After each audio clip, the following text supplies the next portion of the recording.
تو اللہ تعالیٰ نے ہمیں حکم دیا ہے کہ ہم جذبات میں اور غصے کے وقت اپنے آپ کو بولو بھائی کنٹرول کریں کہ یہاں غصہ جاری کرنا ہے یا نہیں کرنا. کسی کی رائے سے آپ کو اختلاف ہو سکتا ہے, کوئی بھی زمزم کے نہائے ہوئے نہیں ہوتے سب لوگ, علماء سے بھی غلطیاں ہو سکتی ہیں, تنظیموں سے بھی ہو سکتی ہیں, ہر ایک سے ہو سکتی ہے, تو اس کا ایک ماں باپ سے بھی ہو سکتی ہے.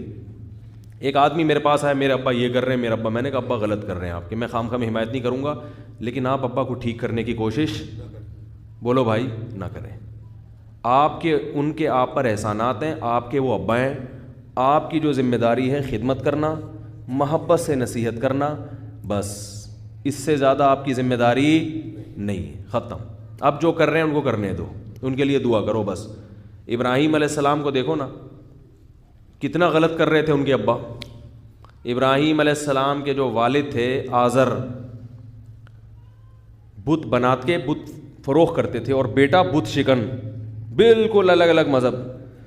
سورہ مریم دیکھیں, ابراہیم علیہ السلام نے اپنے والد سے کہا یا ابتی, اے میرے پیارے ابا, اے میرے پیارے ابا. ابتی محبت کا لفظ ہے.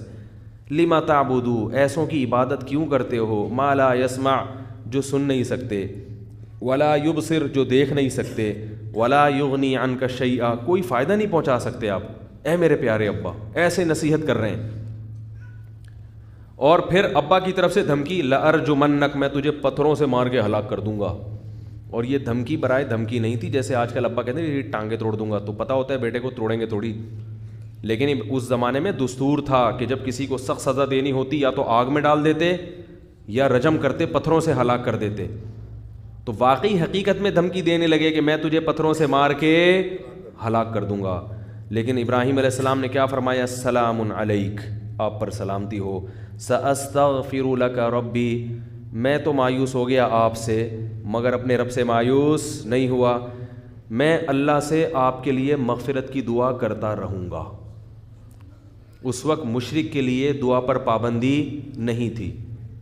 میں اللہ سے آپ کے لیے کیا کروں گا, دعا کروں گا. انہ کان بی حفیہ, میرا رب آپ پر مہربان ہو یا نہ ہو, مجھ پر بہرحال, کیونکہ آپ مشرک ہیں, آپ کی دعا نہیں سنے گا لیکن میری سن لے گا, تو میری وجہ سے آپ کی مغفرت کر دے گا, میری وجہ سے آپ کی مغفرت کر دے گا.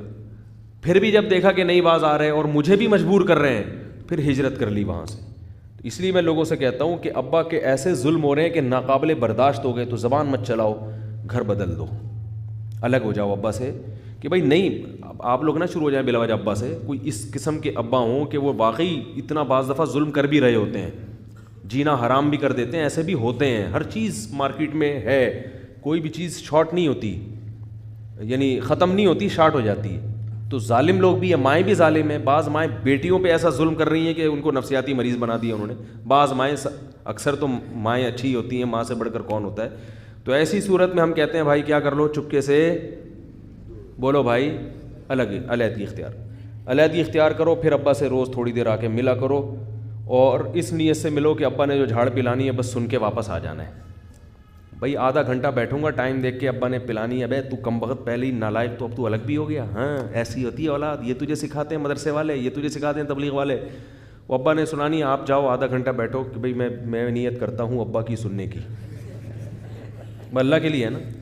میں نیت کرتا ہوں ابا کی الٹی سیدھی سننے کی, کیونکہ وہ میرے, جب نماز میں لوگ لمبی چوڑی نیتیں کرتے ہیں نا, میں نیت کرتا ہوں ابا کی سننے کی, الٹی سیدھی سننے کی, کیونکہ وہ میرے ابا ہیں, ان کی سنوں گا تو ثواب ملے گا. اور کیا وہ بھی میں بتاؤں گا کون سا ثواب ملے گا, تو وہ بس سنوں گا, کیونکہ ابراہیم علیہ السلام نے تو اس سے بھی زیادہ سنی ہے, ان کو تو اس سے بھی زیادہ دھمکیاں ملی تھیں. یہ سب محاسبے مراقبے کر کے آپ پہنچیں, آدھا گھنٹہ تمیز سے سنیں, اس کے بعد بولیں اور ابا سنائیں کوئی خدمت میرے لائق, خدمت میں تجھے گھنٹے سے.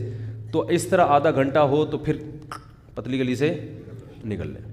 تو جو اکثر ابا ایسے نہیں ہوتے, ابا سے بڑھ کر تو کوئی اولاد کے لیے ہے ہی نہیں نا نعمت, لیکن ہزاروں میں کوئی ایک اس طرح بھی ہوتے ہیں.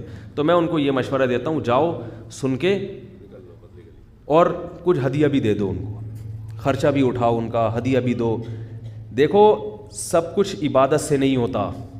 آج جو دین کی طرف آتا ہے تو کچھ تھوڑا سا عبادت کی طرف تو رجحان ہو جاتا ہے, اخلاق کی طرف رجحان, اور اخلاق بھی اگر اچھے ہوتے ہیں نا, کسٹمر سے اچھے ہو جاتے ہیں. بس مصیبت ہی اخلاق پر. حضرت مولانا طارق جمیل صاحب کا بیان سنے گا تو اخلاق کس کے ساتھ اچھے ہو جائیں گے؟ جا کے کسٹمر کے ساتھ صحیح ہے نا. بیوی کے ساتھ اچھے نہیں ہوں گے، اولاد کے ساتھ اچھے نہیں ہوں گے، ابا کے ساتھ اچھے نہیں ہوں گے، اماں کے ساتھ پھر بھی وہ ویسے کے ویسے ہی رہیں گے.